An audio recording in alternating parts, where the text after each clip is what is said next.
Well, furlough ends today. It's estimated that 1 million people are still using the scheme that smoothed over our path through the pandemic. So how many of them will now fall into unemployment? How many never really needed the scheme in the first place? How many might go and become HGV drivers? Well, to discuss all of this now is Julian Jessop, an independent economist and fellow at the Institute of Economic Affairs. Welcome to the programme, Julian. Should we be worried? 1 million people relying on this scheme. It falls away today. What's going to happen to them?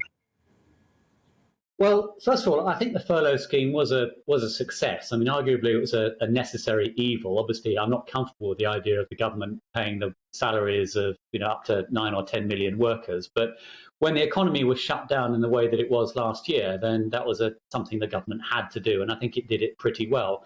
But the time for the furlough scheme has now ended. I mean, for a start, of course, it was very expensive. Something like £70 billion, an enormous amount of money. It's also arguably no longer needed because most of the COVID restrictions had been lifted. I know that some sectors, particularly things like airlines and tourism, are still suffering, but there's no need for 1 million people on the furlough scheme is probably about right. But most of those are now working on partial furlough rather than full furlough. So they are still doing some work, and I think they'll keep their jobs. I think others, most of them, will be able to find new jobs elsewhere, given how strong the labour market is. There probably will be a short-term bump in unemployment, but I still think that the level of unemployment will be a lot lower than many people feared at the beginning of the year. We've seen some pretty positive GDP figures out this morning. Have we potentially extended furlough for a bit too long? I know that many industries over the summer were saying that potentially the furlough scheme was causing shortages in in many parts of their world because people simply weren't taking up the jobs. They could rely on furlough instead. Should we have ended it earlier?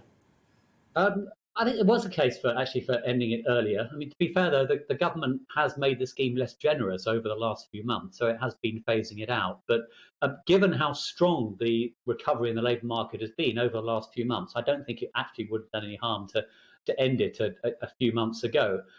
There's a danger also with the furlough scheme that not only is it sort of inefficient because it's locking people into jobs that are no longer viable when they should be looking for work elsewhere, but also, of course, arguably it's unfair. I mean, there are lots of people who were being paid, close to their normal salaries for staying at home and doing nothing. Now, that was absolutely right when the priority was to protect jobs and to shield the wider economy. But now things are going back to normal, and today's economic numbers, as you say, were encouraging in that respect. Then I think the furlough scheme has done its job, and it's right to end it.